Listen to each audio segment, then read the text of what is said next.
mahasiswa dari Universitas Sarjana Wiatetaman Siswa. Saya bernama Graciano Kevin Saputra dengan NIM 221008212. Dan saat ini saya akan melakukan observasi kepada salah satu pelaku UMKM di Kelurahan Tahunan, Daerah Istimewa Yogyakarta.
Baik, selamat pagi.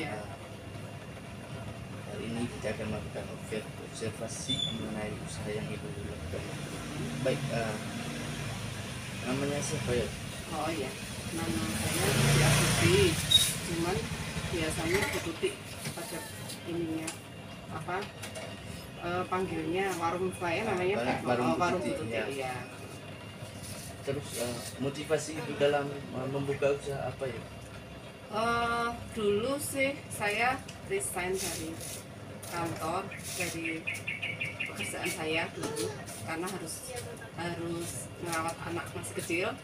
Terus ini aja buat awalnya sih untuk sambilan aja. Oh, pekerjaan sambilan. Awalnya. Tahun dimulainya usaha Bu, tahun kapan? 2015. 2015 mulai ya? Iya. Mulai usaha kecil-kecilan.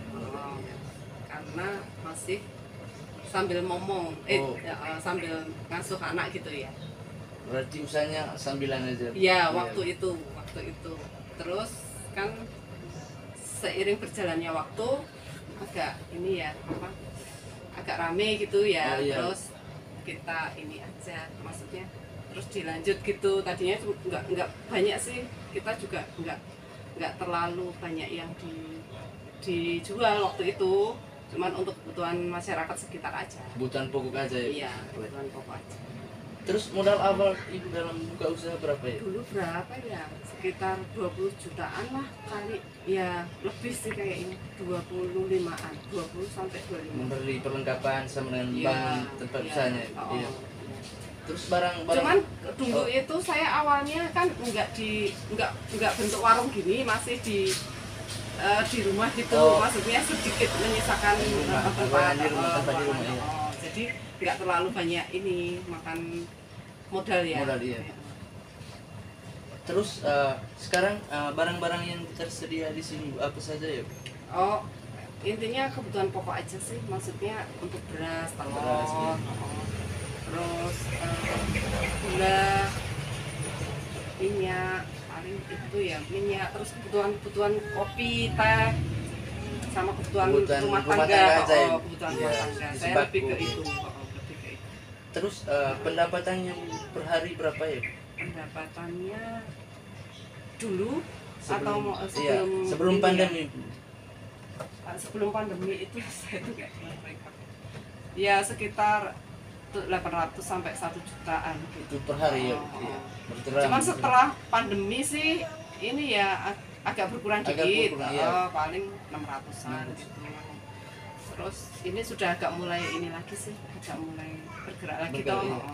Karena sudah mulai Ya, buka juga ya. mulai buka lagi.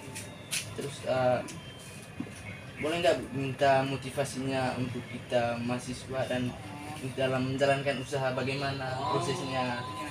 supaya bisa Anu dapat ya. meningkat? Oh iya. Ya intinya tergantung minat dulu ya. Maaf ya. Oke, Sebentar. nggak apa-apa. Tak mati. Oh, memang niat usaha, maksudnya memang betul-betul mau niat usaha ya. Pertama ilmunya dulu. Maksudnya kita harus Kuasai tahu ilmunya, ilmu mungkin nggak terlalu ini nggak apa-apa sih kalau cuma berdagang kayak saya. Intinya ilmu terus yang penting itu kita cari intinya yang diperlukan apa, kita buka di mana, Oh, terus tempatnya. sasarannya apa, Jualannya sasarannya siapa, mau iya. ke siapa, maksudnya kalau tempatnya itu di lingkungan yang banyak kos Kos. atau yang banyak kuliah, maksudnya tempat untuk kuliah gitu kan mungkin Iya. beda, maksudnya yang dijual tuh lebih apa. Kalau saya kebetulan kan campur nih ke rumah tangga juga, sama anak kos di anak sebelah. kos juga bisa, Iya. ada juga, jadi memang mix untuk kebutuhan rumah tangga sama ya untuk yang anak-anak itu aja. Baik, terima kasih Bu atas kesempatannya. Itu saja observasi dari kami untuk kata-kata mungkin kurang berkenan, kami minta maaf. Baik teman-teman, kami mohon pamit. Terima kasih. Wassalamualaikum warahmatullahi wabarakatuh.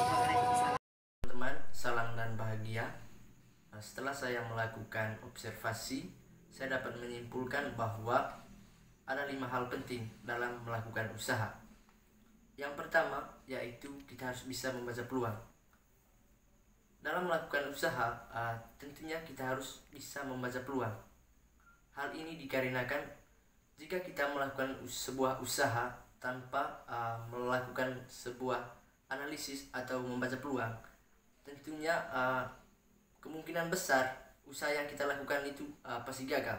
Karena kita tahu bahwa ada begitu banyak pelaku UMKM pada masa pandemi sekarang. Dan yang kedua yaitu kita harus berani mengambil resiko. Dalam melakukan usaha tentunya ada begitu banyak tantangan dan rintangan yang harus kita lewati. Oleh karena itu kita dituntut supaya bisa menghadapi dan menyelesaikan masalah tersebut.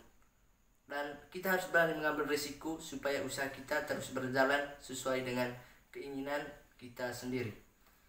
Yang ketiga yaitu kita harus tekun. Nah, ini merupakan hal yang paling penting. Jika kita melakukan usaha tanpa adanya ketekunan dari dalam diri sendiri, tentu saja usaha itu akan gagal. Yang keempat yaitu mandiri. Nah, hal ini merupakan kita harus menjalankan suatu usaha itu harus berdasarkan pada pendirian sendiri. Karena dalam melakukan usaha, kita itu harus berani mengambil sebuah tindakan tanpa adanya pertimbangan dari orang lain atau adanya masukan-masukan dari orang lain yang ada di sekitar kita. Sehingga pada saat usaha kita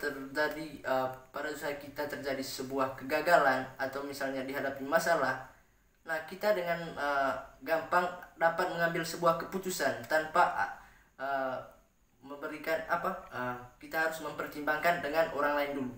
Oleh karena itu mandiri merupakan hal yang sangat penting. Yang kelima adalah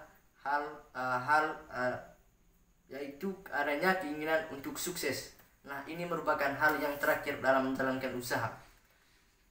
Kesuksesan adalah cita-cita setiap orang. Tanpa adanya keinginan untuk sukses, tentunya sebuah usaha itu akan dijalankan dengan semacam tidak serius atau bagaimana lah. Oleh karena itu masukan saya pada teman-teman yang ingin melakukan sebuah usaha, teman-teman harus memperhatikan dan mempertimbangkan beberapa hal yang telah saya jelaskan dalam video kali ini. Sekian dan terima kasih, semoga bermanfaat. Salam dan bahagia.